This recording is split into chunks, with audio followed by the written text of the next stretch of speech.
بسم اللہ الرحمن الرحیم۔ بہنوں، بھائیوں، دوستوں اور بزرگوں، آج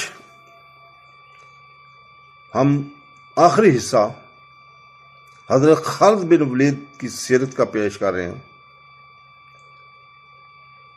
جب وہ اس دنیا سے واپس چلے گئے، واپس جا رہے تھے، اس وقت کو کی ہم عکاسی کر رہے ہیں۔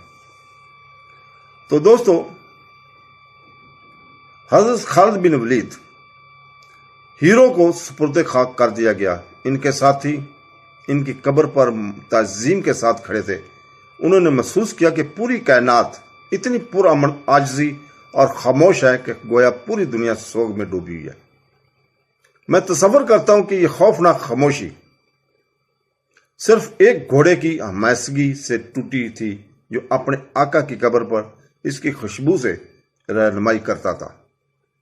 گویا خاموش جماعت اور نہ قبر تک پہنچ گیا۔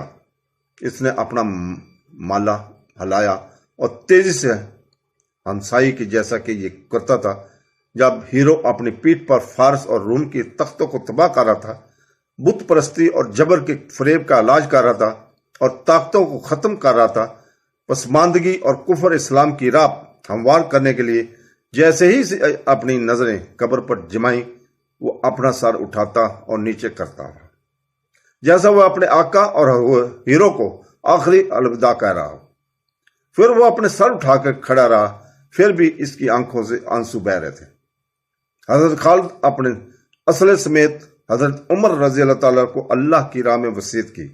پھر بھی حضرت خالد کے بعد کون ایسا بہادر اور عظیم ہے جو اس پر چڑھنے کا مستحق ہو؟ تو دوستو، تمام فتح کے ہیرو، تمام راتوں کی صبح آپ اپنی فوج کے ساتھ جنگ کی ہول ناکیوں سے اوپر اٹھے، جب آپ نے اپنے سپاہیوں سے کہا سب سے تاریخ گھڑی طلوع فجر سے پہلے ہے۔ یہ بات بعد میں ایک کہاوت بن گئی۔ ابو سلیمان، اللہ آپ کو صبح کو برکت دے، اللہ آپ کو جلال، حمد اور ابدیت عطا فرمائے۔